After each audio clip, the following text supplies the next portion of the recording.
오늘은 하나님의 때를 맞이하는 사람, 하나님의 때를 맞이하는 사람이라는 제목으로 함께 말씀 나누도록 하겠습니다. 인생만사 세옹지마라는 말이 있습니다. 변방에 살던 노인이 있었는데 키우던 말이 도망을 가서 몹시 아쉬워했다는 것입니다. 하지만 얼마 지나지 않아 도망갔던 말이 아주 훌륭한 다른 말을 데리고 돌아와서 아주 큰 이득과 기쁨을 얻었습니다. 그런데 이번에는 그 노인의 아들이 새로운 훌륭한 말을 타다가 떨어져서 다리에 장애를 갖게 되었습니다. 또 얼마 지나지 않았는데 이번에 또 변방의 적들이 쳐들어와서 마을 젊은이들이 다 끌려나가서 전쟁에 나가 싸우게 되었습니다. 게다가 이 싸움에서 대부분의 젊은이들이 다 죽게 되었는데 다리를 절게 된 아들은 징집을 피하게 되어 살게 되었다는 것입니다. 바로 인생 가운데 좋은 일과 나쁜 일이 번갈아서 오니 예측할 수 없다라는 의미가 바로 인생만사 세옹지마라는 말의 뜻입니다. 이 말을 좀 다른 관점으로 보면은 인생이라는 것은 늘 좋을 수도 없고 또 늘 나쁠 수도 없다는 것 아니겠습니까?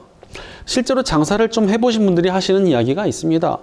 장사가 늘 잘 될 수도 없고 늘 안 되는 것도 아니라는 것입니다. 대박집도 텅텅 빌 때가 있고 망하나 싶은 집도 잘 되는 날이 있습니다.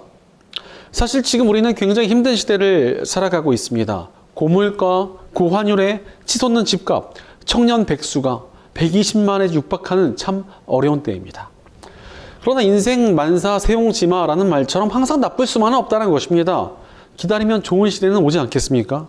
톨스토이가 쓴 안나 카레니나라는 소설을 보면 절대로 절망하지 마라. 좋은 일은 생각지도 못한 순간에 찾아온다라는 말이 나옵니다. 바로 인생 가운데 절망적인 날이 언제 바뀌어서 좋은 날로 바뀔지 우리는 알 수가 없습니다. 미가서 7장 7절을 보면은 절망적인 시대를 살아가는 하나님의 백성들이 기억해야 할 믿음의 고백이 등장하고 있습니다. 그러나 나는 희망을 가지고 주님을 바라본다. 나를 구원하실 하나님을 기다린다. 아무리 절망스럽고 괴로운 시대가 와도 그러나 하나님을 신뢰하며 좋은 날이 올 것을 기다려야 한다는 것입니다. 실제로 내 인생이 왜 이렇게 별로일까? 내 인생은 되는 일이 하나도 없어 라고 말하는 사람에게도 기회가 오고 좋은 순간은 오기 마련입니다. 다만 좋은 기회가 온다고 그게 다 온전히 자기의 것이 되지는 않습니다. 아무리 좋은 기회가 와도요, 준비되지 않은 사람은 그 기회를 자신의 것으로 만들 수가 없습니다. 바로 준비된 인생만이 기회를 잡을 수 있습니다. 하지만 안타깝게도 정말로 준비가 되어 있느냐고 묻는다면 생각보다 준비가 되어 있지 않은 사람들이 참 많습니다. 그냥 절망만 하고 있거나 막연하게 생각하면서 준비하지 않는 사람들이 적지 않다는 것입니다. 하지만 준비되지 않은 사람에게 어떻게 그 기회를 감당할 수 있는 힘이 있겠습니까? 예전에 알고 있던 어떤 한 청년이 가수가 되고 싶어 했습니다. 자기는 노래로 먹고 살고 싶고 무대만 있으면 자신은 너무나 행복할 것이다 이렇게 이야기를 하고 다녔습니다. 그래서 노래를 정말 잘하나? 정말 노래를 열심히 배웠나? 이렇게 궁금했습니다. 알고 봤더니 그렇게 문제가 뭐였냐면 그렇게 가수가 되고 싶다고 말은 하는데 노래를 뭐 제대로 배웠다거나 치열하게 연습을 하지도 않았습니다. 어쩌다가 노래방 가서 좋아하는 노래 몇 번 딱 부르고 나서 혼자 자기 노래에 취해가지고 역시 나는 가수가 돼야겠어 이러면서 혼자 망상에 빠져 있었습니다. 그러던 중 정말 너무나 좋은 기회가 와서 무대에서 노래를 부를 기회가 주어졌습니다. 하지만 뭐 제대로 연습을 한 적도 없고 노래를 배운 적도 없으니 뭐 잘했겠습니까? 뭐 기적처럼 잘하는 거는 이 영화나 드라마에만 나오는 일입니다. 무대에서 긴장해가지고 입도 못 대고 반주만 흘려보내다가 겨우 한 수절 불렀는데 삑사리를 내고 그대로 내려오게 되었습니다. 그 후는 이제 무대 공포증이 생겨서 가수의 꿈과는 훨씬 더 멀어져 버렸습니다. 바로 준비되지 않은 사람에게 기회는 복이 될 수가 없습니다. 준비되지 않은 사람에게 기회라는 오히려 저주와도 같습니다. 아무리 좋은 기회가 주어지더라도 준비가 반드시 필요하다는 것입니다. 오늘 본문으로 돌아가 보면 드디어 요셉에게 기회가 찾아왔습니다. 지금까지 요셉은 형들의 음모에 빠져 죽을 위기에 처했다가 또 멀고 먼 이집트의 노예로 팔려갔고 또 그것에서 다시 누명을 쓰고 감옥에 갇혀 있었습니다. 그를 구해줄 줄 알았던 술 맡은 시종장은 그를 잊어버렸고 시간은 또 그대로 흘러가 버렸습니다. 그야말로 어두운 시간들에 계속되다가 드디어 기회가 찾아온 것입니다. 오늘 본문 구절을 보니 그때 술잔을 올리는 시종장이 바로 이게 말하였다. 제가 꼭 했어야 할 일을 못한 것이 오늘에야 생각납니다. 라고 말씀하십니다. 이집트의 지배자이자 근동 지방에서 힘을 떨치던 이집트의 지도자 파라오가 꿈을 꾸고 그 해석을 궁금해하며 온갖 학자들과 현자들을 다 모았지만 아무도 그 꿈을 해몽해내지 못했습니다. 그때 술 맡은 신혼장이 요셉을 기억해냈습니다. 드디어 하나님의 시간이 찾아왔습니다. 13년간의 고통스러운 노예 생활, 재수 생활이 끝을 보이며 엄청난 기회가 찾아온 것입니다. 바로 우리 인생에 늘 고난과 어려움만 있을 수는 없습니다. 언젠가 반드시 우리에게 엄청난 좋은 기회나 좋은 때가 옵니다. 그러나 그 좋은 시간들을 자기네 것으로 만들고 살릴 수 있는 사람은 생각보다 많지 않습니다. 그러니 어찌해야 합니까? 준비된 사람이 되어야 합니다. 우리가 올 한 해 With the right spirit, 바른 정신으로 함께 가기라는 주제로 요셉의 삶을 살펴보고 있습니다. 바로 요셉에게는 하나님 안에서 늘 성실히 준비된 사람으로 살아가고자 하는 바른 정신이 있었습니다. 요셉은 하나님 안에서 철저히 준비된 사람이었다는 것입니다. 그러니 그는 하나님께서 주신 기회를 놓치지 않았고 자신의 인생을 바꾸게 되었습니다. 우리도 마찬가지로 준비된 사람이 되어야 한다는 것입니다. 늘 준비된 모습으로 있어야 하나님께서 주신 삶의 터닝포인트를 우리 것으로 만들 수 있고 복되고 아름다운 인생을 살아갈 수 있습니다. 그럼에도 불구하고 많은 사람들이 준비되지 못한 모습으로 살아갑니다. 그렇다면 사람들이 왜 이렇게 기회를 얻을 준비가 없이 살아가게 되는 것입니까? 먼저는 소망을 간직하고 있지 않기 때문에 그렇습니다. 어차피 자신의 인생에 좋은 날이 오지 않을 것이라며 소망을 포기한 사람은 준비된 인생을 살아가지 못합니다. 소망 없이 그저 하루하루를 버티고 있는데 어찌 준비하고자 하는 의지가 있겠습니까? 또한 나태한 사람들 역시도 준비된 모습으로 살아갈 수가 없습니다. 마음 한구석에는 자기 인생을 잘 꾸려가기 위해서 뭔가 준비해야 되고 잘 갖춰놔야 된다고 생각은 하지만 그냥 미루기만 합니다. 언젠가 나중에 좀 더 상황이 나아지면 좀 더 시간이 지나면 그땐 준비할 거야 이렇게 말을 합니다. 또 하더라도 대충 하거나 또 자신의 머리와 재능만을 믿으면서 계능에 빠지는 사람들도 있습니다. 그러니 제대로 준비된 인생을 살아갈 수가 없는 것입니다. 하지만 소망을 잃어버렸다거나 나태함에 빠졌다는 것은 성실함이라는 가치를 잃어버렸기 때문에 나타나는 현상입니다. 실제로 여러분 소망을 포기하는 사람들이 단순하게 나쁜 일이 반복되어서 지쳐서 포기하는 경우가 그리 많지 않습니다. 요셉의 인생만 봐도요. 13년 동안 계속 나쁜 일만 일어났습니다. 하지만 포기하지 않았습니다. 자신의 인생을 성실하게 대하는 자세가 있었기 때문에 절망이 그를 무너뜨릴 수가 없었던 것입니다. 실제로 성실한 마음으로 자신의 삶을 꾸려가는 사람은 소망을 포기할 수가 없습니다. 자신의 삶을 잘 꾸려가고 있으니까 계속 소망을 품을 수 있기 때문에 그렇습니다. 실제로 아주 성실한 태도로 밭을 가는 농부가 완전히 소망을 잃어버릴 수가 있습니까? 가뭄이 와도 병충해를 입었더라도 그래도 열심히 밭을 간 것에 대한 수확이 있긴 있을 것이라는 것을 기대할 수밖에 없고 올해는 실망스럽더라도 내년을 기대하며 다시 밭을 가니까 소망이 쉽사리 사라지지 않는 것입니다.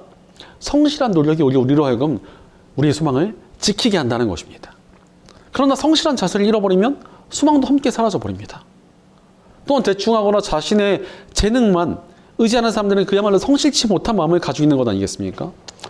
사실 재능만 믿고 대충해서 뭐가 되는 경우는 거의 없다고 보면 됩니다. 잠깐의 번뜩이만 있을 수 있으나 그게 열매를 맺을 수가 없다는 겁니다. 실제로 스포츠만 봐도요. 유소년 때 엄청난 재능으로 기대감을 주었다가 사라지는 선수들이 너무나 많습니다. 그러나 세계적인 선수들을 보면 재능을 넘어 철저히 노력하며 자신을 준비했을 때 그 재능이 기회를 만나 제대로 꽃피운 경우가 대부분입니다. 그러니 우리는 성실하게 준비된 사람이 되어야 합니다. 그래야 하나님께서 주시는 아름다운 기회를 우리 것으로 만드는 복된 삶을 살 수 있습니다. 그렇다면 우리가 어찌 하나님께서 주시는 기회를 잡을 만한 성실한 삶을 살아갈 수 있겠습니까? 십자가의 복음 안에서 가능합니다. 실제로 십자가의 복음은 우리가 성실히 준비하는 삶을 살아가게 하십니다. 예수님께서 우리의 죄를 대신해서 십자가에서 죽으셨습니다. 이렇게 예수님의 십자가의 못 박은 우리의 중대한 죄 중에 하나는 인생을 낭비한 나태의 죄가 있습니다. 준비 없이 인생을 대충 살았던 것이 단순한 삶의 태도 정도가 아니라 예수님의 십자가에 못 박은 죄였다는 것입니다. 그러니까 예수님께서 이 땅에 오셨을 때에 성실치 못한 사람들에 대한 말씀을 굉장히 많이 하셨습니다. 주인이 돈을 맡겼으나 그것을 땅에 묻어둔 종이나 미리 기름을 준비해 두지 않아서 신랑을 맞이하지 못했던 여자들에 대한 비유 같은 것들이 다 게으른 이들을 향한 말씀이지 않습니까? 이렇게 게으른 이들을 향해서 말씀을 자주 하신 이유가 무엇입니까? 성실치 못한 사람은 명백한 죄이기 때문입니다. 하나님께서 지으신 이 소중한 인생을 그냥 흘려보내서는 안 된다는 것입니다.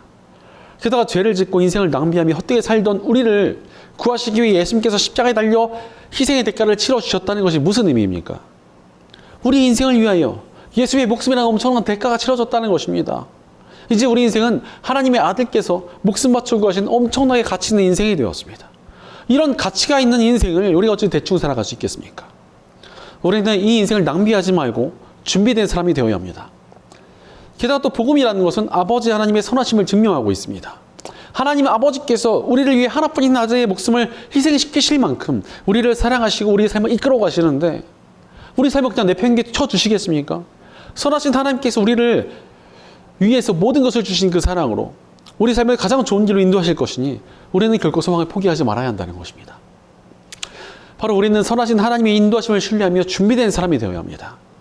그뿐이 아닙니다. 우리가 십자가의 복음을 받아들이면 성령 하나님께서 우리 안에 오셔서 우리와 동행을 시작하십니다. 성령 하나님께서 우리의 삶을 이끌어 가신다는 것입니다. 그렇게 우리와 함께 하시는 성령 하나님께서는 우리 안에서 계속 감동을 주십니다. 우리가 인생을 낭비하지 않고 잘 준비하도록 마음을 계속 움직여주시고 삶을 이끌어 가십니다. 성령님께서 잘 준비하여 우리 인생이 아름답게 꽃필 수 있다는 감동을 주시고 끝까지 소망을 품게 하시니 우리가 더욱더 준비된 삶을 살아갈 수 있게 되는 것입니다. 그러므로 우리는 성령님 안에서 준비된 사람이 되어야 합니다. 바로 우리는 우리를 구하신 예수님의 사랑을 기억하며 우리를 이끌어 가시는 하나님의 인도하심을 따라 함께 하시는 성령님의 도움으로 준비된 사람이 되어야 합니다. 십자가의 몸을 통해서 우리는 성실히 준비된 사람이 되어야 한다는 것입니다. 사실 하나님께서 우리 인생에 언제 어떠한 기회를 주실지 모릅니다. 그러니 준비된 자세를 잃어서는 안 된다는 것입니다. 언제 풍년이 올지 모르니 우리는 포기하지 말고 일산이라는 밭을 잘 일구고 있어야 합니다. 스위스 시골의 작은 교회에서 목회를 하시던 칼 바르트라는 목사님이 계셨습니다. 작은 목회였지만 이분이 나름 열심히 많은 고난과 많은 고민과 신학적인 연구를 해오며 살았습니다. 열심히 자신을 준비하는 삶을 살았던 것입니다. 그런데 그 시대의 인본주의적인 배경을 가진 학문들이 신학계에도 큰 영향을 끼쳤습니다. 그래서 인본주의적인 신앙이 이 신학 같은 것들이 너무나 강력하게 전파되어서 이 정통신학에 큰 위기가 찾아왔습니다. 칼 바르트 본인도 처음에는 인본주의적인 신학에 관심을 갖다가 이건 역시 아니다라는 생각을 깨닫고 지금까지 성실히 고민하며 공부해왔던 연구들을 바탕으로 그것에 반대하는 성명문을 냈습니다. 이 성명문이 워낙 큰 영향을 끼쳐서 전 세계 신학계에 큰 영향을 끼칠 정도가 되었습니다. 인본주의적인 신학의 범람을 막고 하나님의 말씀을 따르는 신학이 다시 부흥하게 되었습니다. 그 덕에 시골의 작은 교회에서 목회하고 있었던 칼 바르트는 순식간에 대학 교수로 초빙이 되고 20세기를 대표하는 신학자로 평생을 쓰임받게 되었습니다. 준비하며 살아갔더니 하나님의 때에 기회를 놓치지 않고 쓰임받게 된 것입니다. 우리도 하나님의 때를 기다리며 늘 준비된 사람이 되어야 합니다. 예수님께서 제자들을 부르실 때도 준비된 사람들을 부르셨습니다. 그냥 아무나 부르신 것이 아닙니다. 각자 다른 위치에서 살고 있었으나 자신의 삶을 힘껏 살아내며 마음속에 하나님의 뜻에 대한 열망을 가진 이들을 불러서 제자로 삼으셨습니다. 그러니 그들을 부르셔서 제자로 삼으시고 하나님 나라를 세운 일에 쓰임받게 하셨습니다. 멍하니 대충 살다가 부름받은 사람이 없다는 것입니다. 하나님의 기회는 늘 성실히 준비된 사람의 것이었습니다. 그러므로 우리도 성실히 준비된 모습으로 살아가야 합니다. 지금의 삶이 버겁더라도 힘들더라도 성실한 모습으로 준비된 사람이 될 때 언젠가 하나님의 때는 반드시 올 것입니다. 그리고 그때를 자신의 것으로 만들며 쓰임받을 사람은 준비된 사람입니다. 바로 준비된 사람은 하나님의 때에 날개를 활짝 펴고 날아오를 것입니다. 그러니 우리는 늘 준비된 사람이 되어야 합니다. 그렇다면 우리가 구체적으로 어떻게 준비해야 하겠습니까?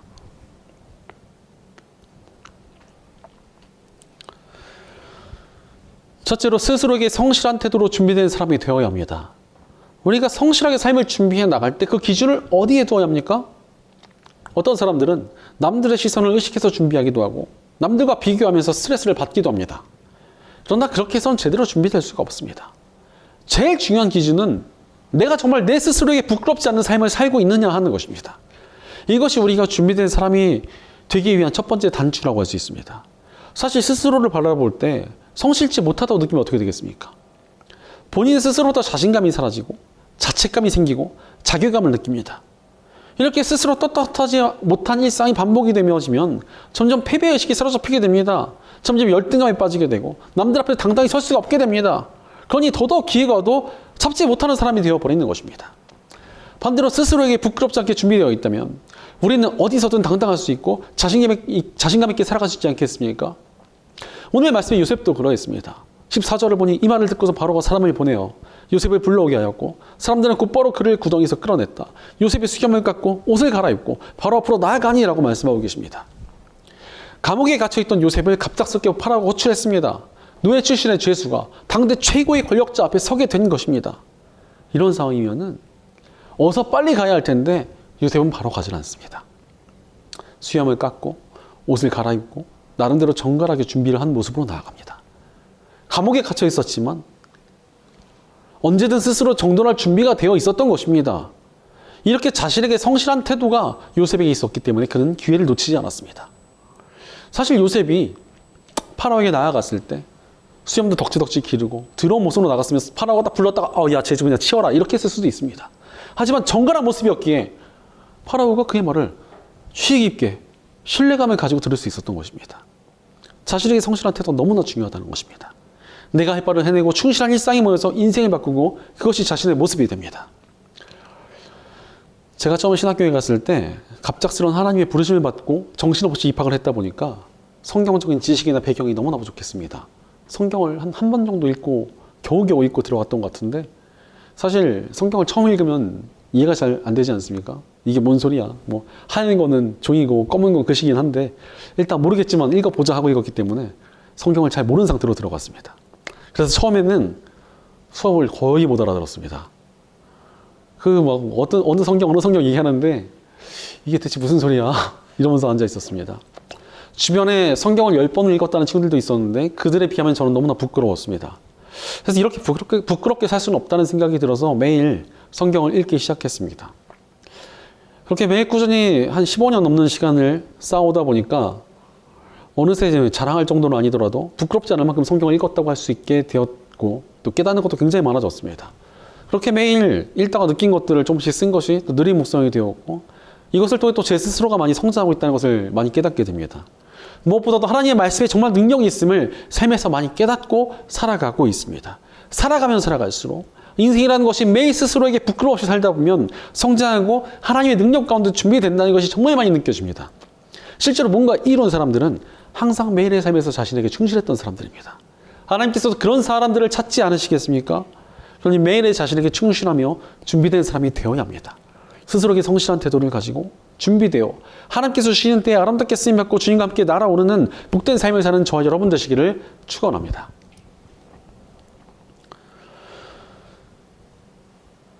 둘째로 맡겨진 영혼에게 성실한 태도로 준비된 사람이 되어야 합니다. 우리 삶의 기회가 어떻게 다가옵니까? 정말 많은 경우 사람을 통해서 기회가 오고 복이 오는 경우가 많습니다. 그러므로 우리는 내게 맡겨진 영혼들에게 성실한 태도를 가져야 합니다. 실제로 요셉은 자신에게 맡겨져 있던 영혼들에게 성실한 태도를 가지고 있었습니다.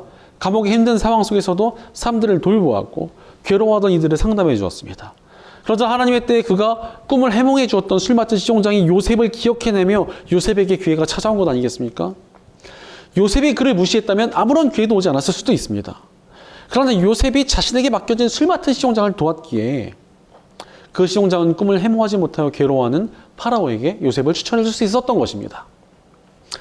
다른 이들의 성실한 태도가 도리어 자신을 살리는 결과가 되었다는 것입니다. 예전에 일본 사무라이 드라마를 제가 본 적이 있는데 제가 일본어를 잘 못 알아듣는데도 그 사무라이들이 맨날 나오면 마코토 이런 단어를 정말 무지하게 많이 쓰는 것이었습니다. 전 처음에 너무나 많이 나와서 사람 이름인 줄 알았는데 또 그런 사람은 없더라고요. 그래서 이게 대체 무슨 뜻인가 했더니 성실하다라는 의미였습니다. 그래서 저걸 왜 이렇게 많이 쓰나 했더니 다른 이들에게 성의 있게 대하는 것이 무사도에 있어서 굉장히 중요한 의미가 된다는 것이었습니다. 진짜 무사라면은 사람을 대충 대하는 것이 아니라 성의 있게 대해야 된다. 이래서 마코토 이런 말을 계속 쓰는 거였습니다.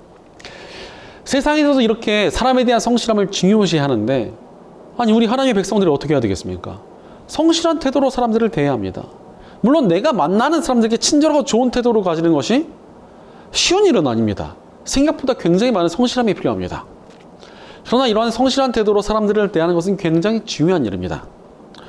현대 크리스천들에게 잊혀진 매우 중요한 믿음의 풍습이 있습니다. 바로 손님을 대접하는 것입니다. 아브라함도 손님 대접을 잘해서 하나님의 축복과 계획을 할 수 있었습니다. 그의 조카 롯도 손님을 잘 대접해서 자신과 두 딸의 목숨을 살릴 수가 있었습니다. 이는 내 삶에 스쳐가는 사람도 잘 대해야 기회를 놓치지 않는다는 의미 아니겠습니까? 사실 뭐 우리가 길 가는 사람 아무나 잡아가지고 우리 집에서 재우고 먹이고 할 수 없잖아요. 그러나 우리가 내 삶에서 잠깐 스쳐가는 사람들도 손님으로 대하며 잘 대해줄 수 있는 것입니다. 그것이 바로 우리 크리스천들이 과거에 있었던 이 손님에 대한 풍습을 지금 내 삶에서 나타내는 길입니다. 내가 만나고 스쳐가는 모든 영혼들을 친절히 대하고 진지하게 대면하는 것이 우리로 하여금 하나님의 복과 인도하심을 받을 만한 준비된 사람이 되게 하는 길입니다. 그러므로 내게 주어진 영혼들에게 성실한 태도로 준비된 사람이 되어야 합니다. 만나는 영혼들에게 친절하고 성실한 태도를 가지고 준비되어 하나님께서 주시는 때에 아름답게 쓰임받고 주님과 함께 날아오르는 복된 삶을 사는 저와 여러분 되시기를 축원합니다. 셋째로 하나님께 성실한 태도로 준비된 사람이 되어야 합니다. 우리에게 기회를 주시고 좋은 때를 주시는 분이 누구십니까? 우리 하나님이십니다. 우리가 가장 성실한 태도를 가져야 할 대상이 바로 우리 하나님이시라는 것입니다. 오늘 말씀으로 돌아가 보면 요셉이 드디어 이집트의 파라오를 만나게 되었습니다. 파라오는 요셉을 만나서 자신의 꿈을 해몽해 달라고 부탁을 합니다. 이것은 정말 어마어마한 기회였습니다. 그야말로 요셉의 인생이 완전히 달라질 수도 있는 그런 기회였습니다. 이런 때에 자신을 앞세우거나 자기가 정말 지혜로운 사람의 것을 드러내는 사람들이 정말 많습니다. 제가 꿈 해몽 하나 기가 막히게 하죠. 잘 찾아오셨습니다. 지금까지 많이 실망하셨죠? 가장 지혜로운 사람 바로 여기 있습니다. 이렇게 스스로 내세우는 사람들이 정말 많습니다. 자신을 최대한 내세워서 어떻게든 기회를 잡으려 하는 것입니다. 그러나 요셉은 그런 태도를 가지지 않았습니다. 16절을 보니 요셉이 바로에게 대답하였다. 저에게는 그런 능력이 없습니다. 임금님께서 기뻐하실 대답은 하나님이 해주실 것입니다. 라고 말씀하십니다. 인생의 최고의 기회 앞에서 요셉은 하나님을 앞세웁니다. 하나님께서 모든 지혜를 주시고 하나님께 모든 것이 맡겨져 있다며 하나님께 정말 성실한 태도를 보였습니다. 이것이 정말 하나님께 성실한 태도 아니겠습니까? 요셉은 늘 하나님을 인정하며 그분과 함께하는 신실함을 가지고 있었던 것입니다. 그러나 요셉은 자신에게 주어진 기회를 놓치지 않을 수 있었습니다. 바로 늘 하나님과 동행하고 의지하는 성실한 믿음의 태도가 우리 삶을 하나님께 쓰임받도록 만들어줍니다. 사실 하나님께서 우리에게 왜 기회를 주시고 왜 인도하심을 주시겠습니까? 우리 삶을 잘 되게 해주시기 위함입니다. 그런데 이것이 그냥 잘 되는 것이 좀 아닙니다. 단순히 우리가 부자가 되고 여유로운 삶을 살며 명품 쫙 걸치고 큰 집에 살고 평안하고 성공적인 삶을 사는 것은 하나님께서 보시기에 그렇게 잘 되는 모습이 아닙니다. 그냥 별거 아닌 모습입니다. 진짜 우리가 잘 되는 길은 하나님의 역사 가운데 쓰임받으며 하나님의 영광을 위해 살아가는 그 모습입니다. 그런 모습이야말로 영원한 하늘의 상급을 쌓으며 하나님께서 가장 기뻐하시는 복된 삶이 되기 때문입니다. 따라서 하나님께서는 우리로 하여금 하나님께 영광 돌리는 삶을 살도록 인도해 가십니다. 그런데 하나님께 영광 돌리는 삶은요, 하루아침에 만들어지지 않습니다. 매일 하나님을 가까이 하고 하나님께 맡기는 삶을 살며 말씀과 기도를 통하여 하나님의 뜻을 이뤄가는 삶을 살아야 하나님께 영광을 돌릴 수 있는 인생이 준비되는 것입니다. 그렇지 않고서는 기회가 오더라도 하나님의 영광을 돌리기는커녕 본인의 영광만 쫓다가 본인의 이득만 쌓으려 하다가 망가져 버리는 경우가 너무나 많습니다. 이스라엘 왕 중에서 항상 비교가 되는 것은 사울과 다윗입니다. 이 두 사람 다 좋지 않은 환경에서 왕의 자리에 올랐습니다. 사울은 무시받던 작은 집안에서 태어나 왕이 되었고 다윗도 집안에서 무시받던 막내였지만 왕이 되었습니다. 그러나 이 두 사람의 모습이 너무나 달랐습니다.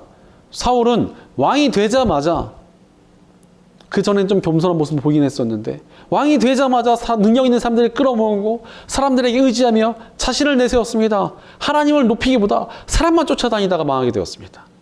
반면 다윗은 하나님과 함께하며 하나님을 높이는 삶으로 늘 준비가 되어 있었습니다. 심지어 그의 삶에서 수없이 많은 고난과 어려움이 있었지만 늘 하나님께 맡기고 의지하며 이겨내는 모습을 보여주었습니다. 그러니 다윗은 하나님께서 세우시고 지켜주시는 왕이 되었고 쓰임받는 인생을 살았습니다. 그 후 이스라엘의 모든 왕들이 가진 기준은 다윗처럼 살았느냐, 다윗의 길로 가지 않았느냐가 평가 기준이 되었습니다. 하나님께 성실한 모습으로 살았더니 그것이 다윗의 삶을 쓰임받게 했고 기회를 얻게 한 것입니다. 늘 하나님께 삶에 맡기며 그분을 의지하고 하나님의 영광 위에 살아가는 매일의 일상이 우리로 하여금 하나님께서 이끄시는 인도하심에 가장 가까워하는 준비가 됩니다. 하나님의 영광을 위해 살아가도록 준비된 사람의 삶에 하나님의 인도하심과 복이 얼마나 풍성히 나타나겠습니까? 하나님의 영광을 위해 살아가는 그 삶이야말로 하나님께서 가장 기뻐하시는 모습이며 우리 인생이 가장 잘 되는 길이니 그 삶에 하나님의 도우심과 능력이 나타나는 것입니다. 그러므로 우리는 늘 하나님께 성실한 모습으로 준비된 사람이 되어야 합니다. 하나님께 항상 의지하는 성실한 태도를 가지고 준비되어 하나님께서 쉬는 때에 아름답게 쓰임받고 주님과 함께 날아오르는 복된 삶을 사는 저와 여러분 되시기를 축원합니다. 사랑하는 여러분, 하나님의 때를 맞이할 만한 삶을 살아가고 계십니까?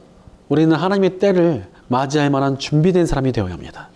지금은 눈앞이 캄캄하고 눈앞에 절망이 가득하더라도 하나님께서는 하나님의 때에 새로운 일을 행하실 것입니다. 반드시 우리 삶에 기회는 옵니다. 독립운동가 도산 안창호 선생께서는 흔히 사람들은 기회를 기다리고 있지만 기회는 기다리는 사람에게 오지 않는다. 기회를 기다리는 사람이 되기 전에 기회를 얻을 실력을 갖춰야 한다라는 말을 했습니다. 기회를 얻을 실력을 어떻게 갖출 수 있습니까? 성실하게 준비된 사람이 되어야 합니다. 오늘 말씀의 주인공인 요셉은 성실하게 준비된 사람이었고 하나님의 기회를 만나 그 기회를 자신의 것으로 삼을 수 있었습니다. 우리도 준비된 사람이 되어야 합니다. 스스로의 삶에 성실하고 다른 이들을 대함에 있어서 성의를 가지며 하나님께 신실한 태도를 가져야 합니다. 그때 하나님께서 주시는 기회를 얻을 만한 사람으로 점점 세워져 갈 것입니다. 그러니 사랑하는 여러분, 하나님의 때를 기다리며 성실한 인생을 잘 준비하고 계십니까? 하나님과 영혼들이 성실한 태도로 잘 살아가고 계십니까? 준비된 사람에게 반드시 기회는 올 것입니다. 하나님의 때를 기다리며 늘 준비된 모습으로 하나님께서 주시는 때에 아름답게 쓰임받고 주님과 함께 날아오르는 복된 삶을 사는 저와 여러분 되시기를 주의 이름으로 간절히 축원합니다. 기도하겠습니다. 우리의 삶을 돌보시고 가장 선한 길로 인도하시는 좋으신 하나님, 감사와 찬양을 드립니다. 아무리 절망스러운 현실 속에서도 하나님께서는 우리를 위하여 일하고 계시고 새로운 기회를 주심에도 불구하고 우리가 성실함을 잃고 나태하게 살지는 않았는지 우리 삶을 돌이켜봅니다. 그러나 이제 우리가 하나님께서 이루실 새로운 일에 대한 소망을 품고 믿음으로 우리의 삶을 준비해 나가기로 결단합니다. 스스로에게 부끄러움이 없는 삶을 살아가도록 도와주시옵소서. 늘 다른 이들에게 성의를 품고 살아가도록 저희를 붙들어 주시옵소서. 하나님께서 신실한 태도로 충성되게 살아가는 저희가 되게 하여 주시옵소서. 하나님께서 주시는 기회에 합당한 사람으로 준비될 수 있도록 저희 한 사람 한 사람을 세워가 주시옵소서. 우리 공동체 가운데도 함께해 주셔서 우리가 함께 믿음으로 준비되어 하나님께 주시는 선한 기회들을 통하여 아름답게 쓰임받는 이들이 되게 하여 주시옵소서. 늘 우리 함께 하시며 새 일을 행하시는 예수 그리스도의 이름으로 기도드리옵나이다. 아멘.